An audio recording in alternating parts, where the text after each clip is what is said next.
All right, you guys, next on the stage, she is the co-author of the book Buseyisms. Give it up for Steffanie Busey!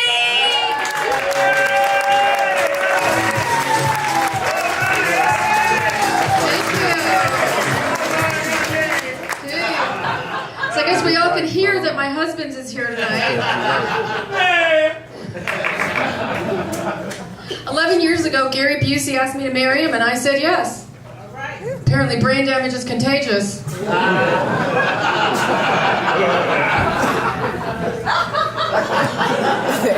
She's been married before. Well, when people find out we're together, they always ask me the weirdest questions. They'll be like, so tell me, what's the most disappointing thing about being married to Gary Busey? I love her. I'm like, I don't know, finding out he wasn't Nick Nolte?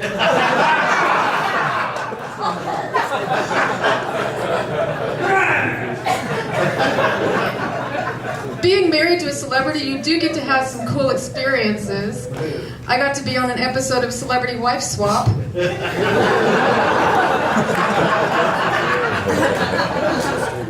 For 2 weeks, I got to be the wife of Ted Haggard. In case you don't know who that is, he's the evangelical pastor who got caught doing crystal meth with a gay male prostitute. Never in my life did I think I would ever crave the predictable stability of being married to Gary Busey. Actually, after 11 years together, we're not even really married. I don't believe in marriage. I just think it's a racket. My friend is like, Steffanie, I don't understand. You're not married, you don't believe in marriage. Why do you wear a wedding ring? I'm like, because Shannon, I 100% completely believe in jewelry. So we have a new book out. It's called Buseyisms. It's Gary's memoir, all of his incredible life stories, and I got to be the ghostwriter, since he couldn't put one complete words on paper. Finally, I got paid to hear him talk about himself. We live in Malibu. During the fires, we had to evacuate, but Gary refused to leave. I was like, Gary, the fire is right across the street. This is a mandatory evacuation. We have to leave now. He's like, I've been living in Malibu since 1979. There's no reason I'll leave. Nothing's going to make me leave. Nothing. And I'm like, but Gary, they're turning off the power. You're not going to be able to watch TV. Let's go. Move it, move it, move it. I was very methodical about the evacuation. I closed all the windows. I brought all of our important things that I thought that we would need. All the while, Gary was just sitting there dazed and confused, licking his teeth. I'm like, what is wrong with you? Do you have cotton mouth? Sure enough, in our moment of crisis, he pops an edible.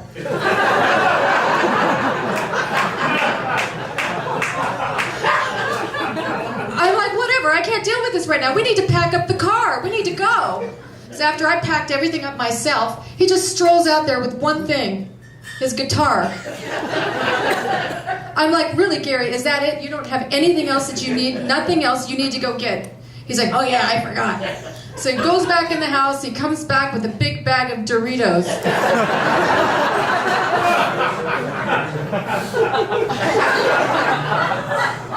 I'm telling you, the evacuation was terrifying. There was fire all around us, smoke everywhere, Gary babbling in the car. And at one point, Gary did almost die.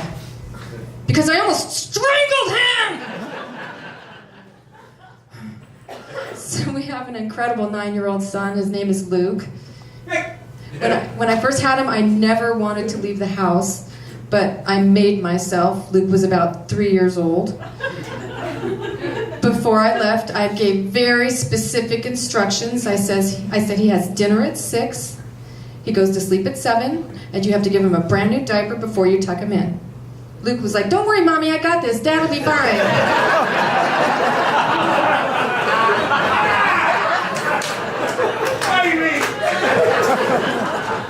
He's so dependable, my Lukey. He's great.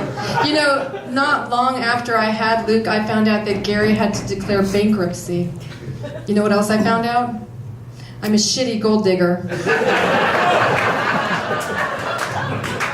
Life can be challenging, and this whole mom thing is really damn hard. No one tells you the truth about it. I thought stay-at-home moms did nothing all day. Nothing. We have to do everything. I have to be a maid, a cook, a tutor, a nurse, an Uber, a very tired hooker.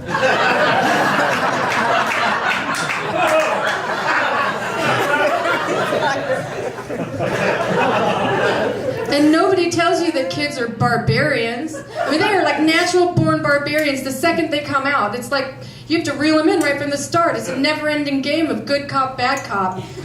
Except in my house, it's more like good cop, call the cops. It's not fair. I always have to be the bad cop. He always gets to be the good cop, and Gary's always the drug addict.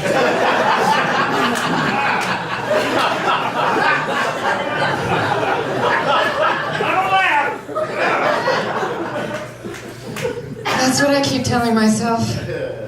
You know what pisses me off are those moms that make it look so easy. You know, the ones that are happy.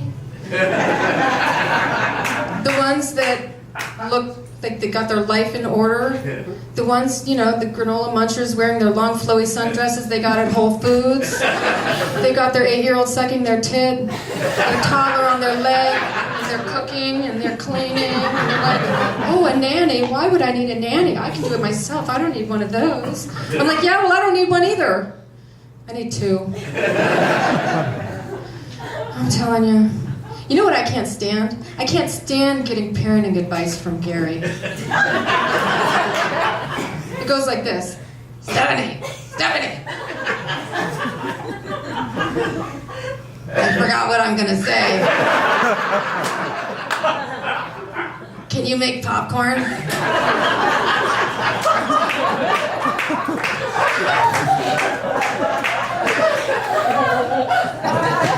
But they are really cute together. The other night I was eavesdropping on Gary while he was tucking Luke into bed. It was so sweet. He was like, son, I got some important fatherly advice for you, so listen up. When you get older, if you try mixing cocaine with GHB, sleep on your stomach.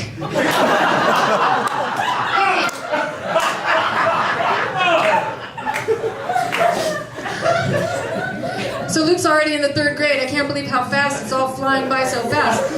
And that's when they have all these bullies. There's always one asshole kid in the bunch that thinks he can push the kids around. It really pisses me off because Luke is getting bullied right now. But I guess, you know, the challenge is how you teach your kids to learn from it. My challenge is that Gary and I have totally different parenting styles. He's more esoteric, I'm more direct. He'll be like, Luke, don't worry, there's this thing called karma that'll get him in the end. And I'm like, karma, yeah. I don't know, sweetie, that takes a really long time. I think you should just clock that fat douchebag right in his nose, make it gush. Telling you, the Malibu lifestyle is not all it's cut out to be, I'll tell you that. In fact, before I moved into Malibu with Gary, I lived in Sherman Oaks, and I was perfectly happy right there, living close to my friends and family. But I did eventually meet some Malibu moms. I was really intimidated in the beginning because they are put together. But they did warm up to me. They were like,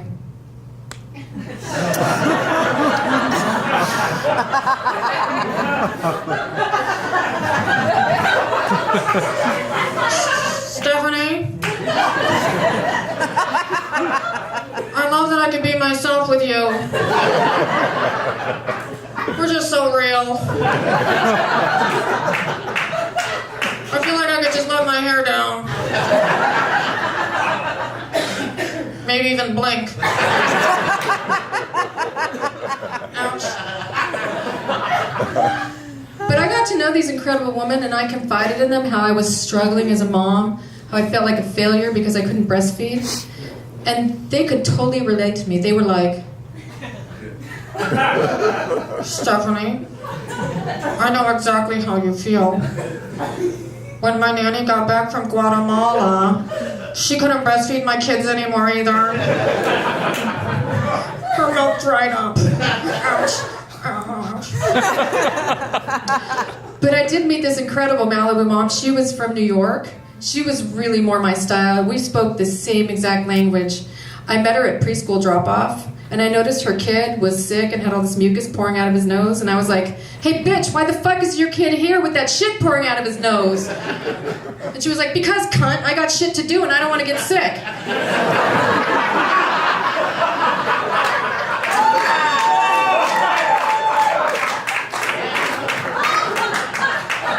We've been best friends ever since. Listen, you guys have been incredible. Before I go, I thought I would let you know that Gary and I will be selling our book out of our van at the Wells Fargo parking lot after the show. Thank you.